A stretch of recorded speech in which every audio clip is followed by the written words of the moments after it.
Hi friends, இன்றைக்கி ஒரு சூப்பரான ஹேர் டை தாங்க பார்க்க போகிறோம். என் கையில் பாருங்கள் எந்த அளவுக்கு இந்த ஹேர் டை ஒட்டியிருக்கு. நம்ம வேணான்னு தூக்கி போடுற ஒரு பொருளை வச்சு இந்த ஹேர் டையை நான் ப்ரிப்பேர் பண்ணியிருக்கேன். ரொம்ப ரொம்ப சூப்பராக இருக்குங்க. அமேசிங்காக ரிசல்ட் கொடுத்துருக்கு. கண்டிப்பாக வீடியோ ஸ்கிப் பண்ணாமல் பாருங்கள். ரொம்ப ரொம்ப நமக்கு எல்லாத்துக்குமே யூஸ்ஃபுல்லாக இருக்கும். உங்கள் வெள்ளை முடியெலாம் டக்குன்னு கருப்பாகணுன்னா இந்த ஹேர் டையை நீங்கள் அப்ளை பண்ணி பாருங்கள். அப்புறமேட்டு வேறு எந்த ஹேர் டைக்குமே போக மாட்டீங்க.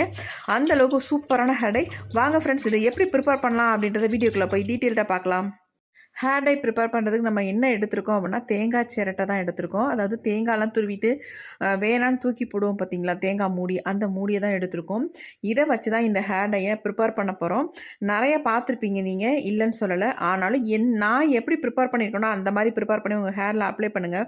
உங்கள் வெள்ளை முடியெல்லாம் நல்லா கருகருகருன்னு கருப்பாக மாறிடுங்க. அந்தளவுக்கு ஒரு சூப்பரான ரிசல்ட் தர ஹேர் டை இது.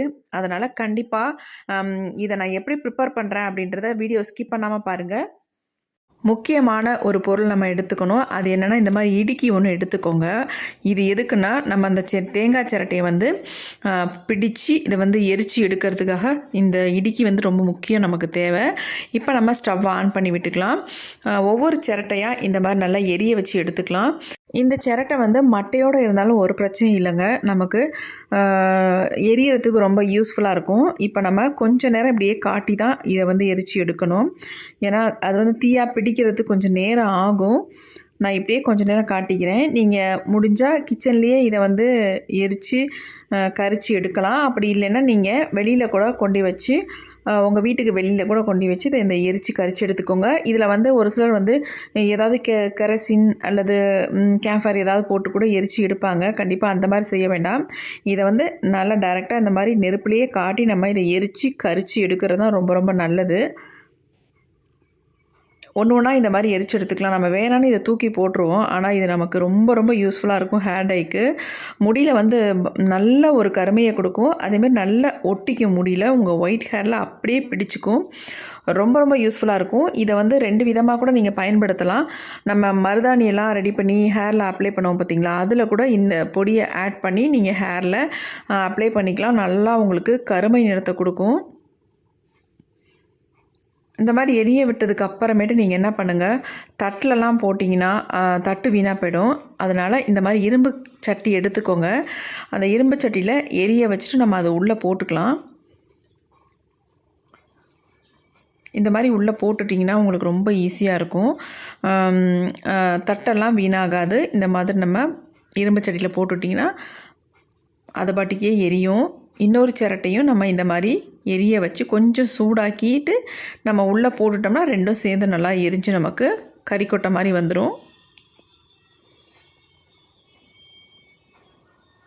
நீங்கள் கிச்சனில் வச்சு இதை எரித்து எடுக்கும் பொழுது ரொம்ப கவனமாக செய்யணும். வெளியிலலாம் வச்சு செஞ்சிங்கன்னா ரொம்ப ஈஸி, ஒன்றும் பிரச்சனை இல்லை. வீட்டில் இங்கேல கொஞ்சம் கவனமாக பார்த்து தான் இதை எரித்து எடுக்கணும்.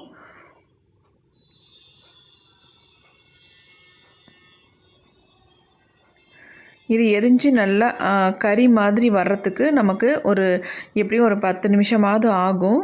அது வரைக்கும் கொஞ்சம் இதை பொறுமையாக நம்ம இந்த மாதிரி எரித்து எடுத்துக்கலாம்.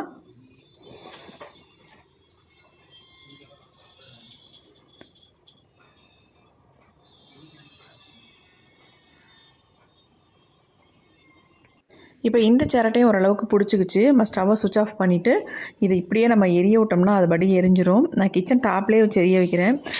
ரொம்ப புகை வருதுங்க, அதனால் நான் இதை எடுத்து கீழே வச்சுக்கிறேன்.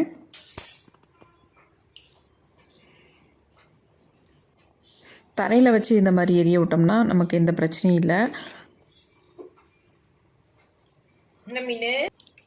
ஒரு 10 நிமிஷத்தில் நமக்கு இது ரெடி ஆயிரும். நல்லா எரியணும், ஃபுல்லாக நல்லாவே எரிஞ்சால் தான் நமக்கு பவுடர் மாதிரி நமக்கு வரும். அப்படி இல்லைன்னா சிரட்டையாகவே இருந்துச்சுன்னா நம்மளால் இதை பொடி பண்ண முடியாது. அதனால் நல்லா எரிய வச்சுக்கோங்க.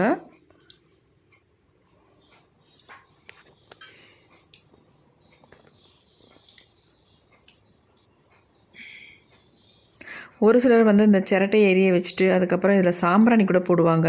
அந்த கங்கில் சாம்பிராணி போட்டோம்னா நமக்கு ஈஸியாக போடலாம். கறிக்கொட்டை கிடைக்கலனா இதை பயன்படுத்துவாங்க.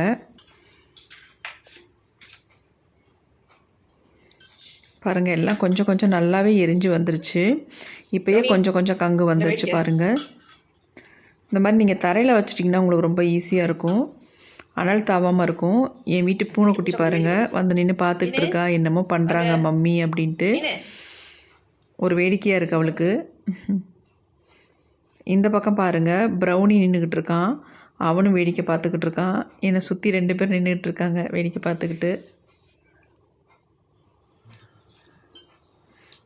இப்போ பாருங்கள் நல்லாவே அனல் வந்துருச்சு, நமக்கு கொஞ்சம் ஃபாஸ்ட்டாக எரிய ஆரம்பிச்சிருச்சு. அவ்வளோதாங்க, எரிஞ்சு நமக்கு ஓரளவுக்கு கங்காக வந்துருச்சு பாருங்கள். இந்த மாதிரி நமக்கு எல்லாமே நல்லா எரிஞ்சு வரணும். அப்போ தான் நமக்கு வந்து இந்த பொடி வந்து நம்ம ரெடி பண்ணுறதுக்கு நல்லாயிருக்கும். நல்லா கங்கு வந்துருச்சு பாருங்கள். இப்போ நம்ம இதை வந்து இந்த மாதிரி கரண்டிலேயே லைட்டாக தட்டி தட்டி விட்டோம்னா அப்படியே உடஞ்சிரும் சீக்கிரம் நமக்கு. ஏன்னா அப்போ தான் நமக்கு அனல் வந்து சீக்கிரம் குறையும், அப்போ தான் நம்ம அரைக்கிறதுக்கும் நல்லாயிருக்கும். இந்த மாதிரி லைட்டாக தட்டி தட்டி விட்டுக்கோங்க. உங்கள்கிட்ட இடிகள் இருந்துச்சுன்னா அந்த கல்லில் இந்த மாதிரி நல்லா அப்படியே லைட்டாக தட்டி தட்டி விட்டிங்கன்னா கங்கெல்லாம் சீக்கிரம் அணைஞ்சிரும். அதுக்காக தான் இந்த மாதிரி பண்ண சொல்கிறது. சிரட்டையும் நல்லா நுணுங்கி வந்துடும் நமக்கு.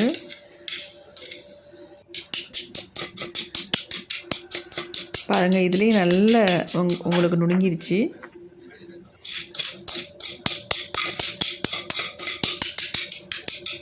இப்போ அனலும் குறைஞ்சிருச்சு. இப்போ பாருங்கள் எந்த அளவுக்கு நமக்கு வந்திருக்கு அப்படின்ட்டு. எல்லாமே நமக்கு ஆறிடுச்சு. மறுபடியும் நம்ம இந்த இடிக்கல்லை வச்சு நல்லா நுணுக்கி விட்டுருங்க. நல்லா நுணுக்கிட்டு அந்த கல்லுலேயே நல்லா தேய்ச்சி விட்டிங்கன்னா உங்களுக்கு பவுடர் மாதிரி வந்துடும். நல்லா இந்த மாதிரி தேய்ச்சி விட்டுருங்க. நல்லா தேக்கி தேக்கி எல்லாமே நல்லா நுணுங்கி நமக்கு நைஸாக நமக்கு வந்துடும். இப்படியே நம்ம சளிச்சு கூட எடுத்துக்கலாம். பாருங்கள் எந்த அளவுக்கு நமக்கு நுணுங்குது. இது மிக்சியில் கூட போட வேண்டாம், நம்ம இந்த மாதிரி பண்ணாலே போதும். பாருங்கள் இதோட கலர் எந்த அளவுக்கு கையில் பிடிக்குது அப்படின்னு பாருங்கள். மை மாதிரி நம்ம கையில் பிடிச்சிக்குது. இப்போ ஏன் இதை கழுவுனா கூட போக மாட்டேனுதுங்க, அந்த அளவுக்கு நல்லா கையில் பிடிச்சிக்கிச்சு. ஓரளவுக்கு நைஸாக இருந்தாலும் நான் இதை மிக்சியில் போட்டு நல்லா அரைச்சி பொடிச்சு எடுக்க போகிறேன். அதுதான் நமக்கு நல்லாவும் இருக்கும். நமக்கு ஹேரில் அப்ளை பண்ணுறதுக்கு நல்லா ஸ்மூத்தாக இருக்கும், அப்ளை பண்ண மாதிரியே தெரியாது. அதனால் இந்த மாதிரி நல்லா மிக்சியில் போட்டு நல்லா பொடிச்சு எடுக்கிறது தான் நல்லது. இப்போ நல்லா பொடிச்சு எடுத்துட்டேன். உங்களுக்கு 2-3 தடவை நீங்கள் போட்டு பொடிச்சு எடுத்துக்கோங்க. பாருங்கள் நல்லா பொடிஞ்சு வந்திருக்கு. இப்போ இதை வந்து நான் ஒரு பாத்திரத்தில் சளிச்சு தான் எடுக்க போகிறேன். இந்த மாதிரி ஒரு சல்லடை வச்சு சளிச்சுக்கோங்க நல்லா. இப்போ நமக்கு இந்த மாதிரி சளிச்சு எடுக்கும்போது நல்லா ஃபைன் பவுட்ராக நமக்கு கிடச்சிரும். இந்த மாதிரி ஃபைன் பவுட்ராக வச்சு நீங்கள் ஹேரில் அப்ளை பண்ணிங்கன்னா அவ்வளோ ஒரு சூப்பராக இருக்கும், நல்லா உங்கள் ஹேரில் பிடிச்சிக்கும். அதுக்காக தான் நான் இந்த மாதிரி ஃபைன் பவுடராக நம்ம எடுத்துக்கணும் அப்படின்னு சொல்கிறேன். இவ்வளோ தான் மிச்சம் நமக்கு வருது, இது நமக்கு தேவையில்லை. இப்போ நமக்கு ஹேர் டை பவுடர் ரெடி ஆயிடுச்சு. என் கையில் பாருங்கள் எந்த அளவுக்கு ஒட்டிக்குது அப்படின்ட்டு. லைட்டாக தொட்டாலே அப்படி மை பாருங்கள் எப்படி ஒட்டியிருக்கு அப்படின்ட்டு. செம்ம பிளாக் கலரில் இருக்குங்க, அவ்வளோ சூப்பராக இருக்குது பாருங்கள். இதில் வந்து நம்ம ஒரு முக்கியமான ஒரு பொருள் நம்ம சேர்க்க போகிறோம். நிறைய ஹேர் டை வீடியோவில் நம்ம பார்த்துருப்போம். கோகோனட் ஆயில் மிக்ஸ் பண்ணி ஹேரில் அப்ளை பண்ணுறது, அப்புறம் கடுகு ஆயில் மிக்ஸ் பண்ணி ஹேரில் அப்ளை பண்ணுறது. நெக்ஸ்ட்டு வந்து நம்ம என்ன அப்ளை பண்ணுவோம் அப்படின்னா விளக்கெண்ணெய் கூட மிக்ஸ் பண்ணி நம்ம ஹேரில் அப்ளை பண்ணுவோம். இந்த மாதிரி ஒவ்வொரு விதமாக நம்ம அப்ளை பண்ணுவோம். ஆனால் நான் வந்து இதில் ஒரு ஸ்பெஷலான ஒரு ஐட்டத்தை தான் அதில் சேர்க்க போகிறேன். அதை வந்து நீங்கள் சேர்த்து ஹேரில் அப்ளை பண்ணிங்கன்னா உங்கள் முடி அப்படியே தகன்னு மின்னுங்க.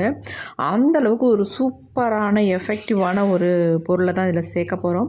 இதை சேர்த்துட்டு உங்கள் ஹேரில் நீங்கள் அப்ளை பண்ணி பாருங்கள். சுத்தமாக உங்கள் முடியிலேருந்து கருமையே போகாது.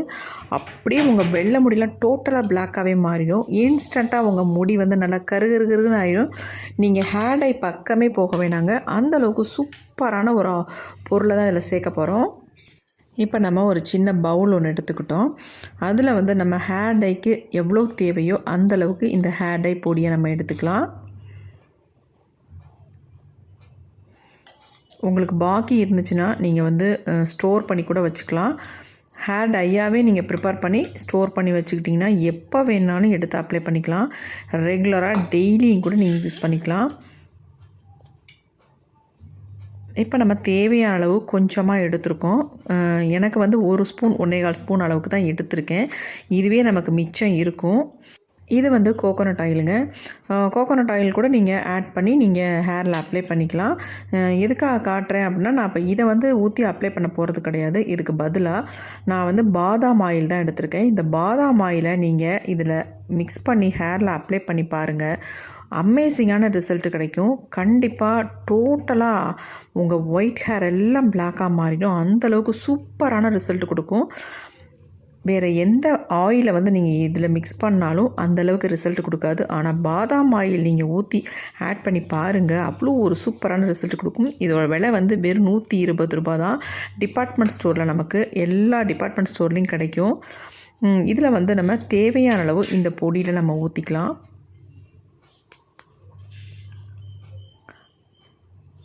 நீங்கள் உங்கள்கிட்ட இருந்தால் மட்டும் முடியும்னா மட்டும் வாங்கி ஊற்றி ஆட் பண்ணிக்கோங்க. அப்படி இல்லை முடியாது அப்படின்னு நினைக்கிறவங்க தாராளமாக கோகோனட் ஆயில் யூஸ் பண்ணி நீங்கள் ஹேரில் அப்ளை பண்ணிக்கலாம். வாங்க முடியும், உங்களுக்கு கிடைக்கும் அப்படின்னு நினச்சிங்கன்னா கண்டிப்பாக இந்த ஆயில் பாதாம் ஆயில் வாங்கி நீங்கள் மிக்ஸ் பண்ணி இந்த மாதிரி ஒரு டப்பியில் ஸ்டோர் பண்ணி வச்சுக்கிட்டாலே உங்களுக்கு போதும். இது 1 மந்த்துக்கு தாராளமாக யூஸ் பண்ணிக்கலாம். கெட்டு போகவே போகாது. அவ்வளோ ஒரு சூப்பரான ஹேர் டைங்க. கலர் பாருங்கள் எப்படி இருக்குது அப்படின்ட்டு. இந்த பவுலில் நான் மிக்ஸ் பண்ணிவிட்டு இந்த பவுல்லேருந்து சுத்தமாக போகவே மாட்டேன்ட்டுச்சுங்க. அந்தளவுக்கு நல்லா பிடிச்சிக்கிச்சு. அப்போ இதுலேயே அந்தளவுக்கு பிடிக்கும்போது நம்ம ஹேரில் எந்த அளவுக்கு பிடிக்கும். இப்போ பாருங்கள், நான் உங்களுக்கு கையில் எடுத்து காட்டுறேன். என் கையை கழுவி கூட காட்டுறேன். சுத்தமாக போகவே இல்லைங்க கையிலேருந்து. அந்தளவுக்கு நல்லா பிளாக் கலர் பிடிச்சிருச்சு. முடி நமக்கு வெள்ளையாக தெரிஞ்சால் அவசரத்துக்கு என்ன பண்ணுறது அப்படின்னு தெரியாமல் தவிப்போம். ஏதாவது மை இருந்தால் கூட எடுத்து அப்பிப்போம். அதுக்கு பதிலாக நீங்கள் இந்த மாதிரி ரெடி பண்ணி வச்சுக்கிட்டிங்கன்னா உங்களுக்கு ரொம்ப ரொம்ப யூஸ்ஃபுல்லாக இருக்கும். இதை வந்து இப்படியே ரெடி பண்ணி நீங்கள் அப்படியே பாட்டிலில் ஊற்றி வச்சுக்கோங்க. தேவைப்படும் போது எடுத்து இந்த மாதிரி கொஞ்சமாக எடுத்து ஹேரில் எங்கெங்கெல்லாம் வெள்ளை முடி இருக்கோ அந்த இதில் லைட்டாக டச்சப் பண்ணிக்கோங்க. டச்சப் பண்ணிவிட்டு நெக்ஸ்ட்டு வாஷ் பண்ணும்போது கண்டிப்பாக போக தான் செய்யும். ஆனால் இதை ரெகுலர் பண்ணிகிட்டு இருக்கும்போது நல்லா உங்களுக்கு முடி வந்து கருமையாக மாறி வரும். அவசரத்துக்கு கண்டிப்பாக இது ரொம்ப ரொம்ப யூஸ்ஃபுல்லாக இருக்கும். வேறு எந்த டையும் யூஸ் பண்ண முடியாது, எனக்கு வந்து ஒத்துக்காது, ரொம்ப சைடு எஃபெக்ட்லாம் வரும் அப்படின்னு நினைக்கிறவங்க தாராளமாக இதை வந்து யூஸ் பண்ணிக்கலாம். பாருங்கள் எந்த அளவுக்கு கருகருன்னு இருக்குது அப்படின்ட்டு. நல்லா பிடிச்சிக்குது முடியல. அது ஒன்று தான் இதில் ரொம்ப ரொம்ப முக்கியமான விஷயமே. ஒன்ஸ் இதை அப்ளை பண்ணிட்டிங்கன்னா நெக்ஸ்ட்டு நீங்கள் வாஷ் பண்ணுற வரைக்கும் உங்கள் ஹேர்லேருந்து போகவே போகாது. அப்படியே நீங்கள் வாஷ் பண்ணாலும் கூட அந்தளவுக்கு ஃபுல்லாக போகாது. அப்படியே ரெகுலராக நீங்கள் யூஸ் பண்ணிகிட்டே வர வர உங்களுக்கு நல்லா ஒரு கருகருன்னே உங்கள் முடி வந்து அப்படியே நேச்சுரல் பிளாக் கலருக்கே மாறிடும். அந்தளவுக்கு ஒரு சூப்பரான ஹேர் டை. கண்டிப்பாக இதை வந்து ட்ரை பண்ணி பாருங்கள். ரொம்ப ரொம்ப யூஸ்ஃபுல்லாக இருக்கும். Thank you friends. see you. bye bye. Next வீடியோவில் பார்க்கலாம்.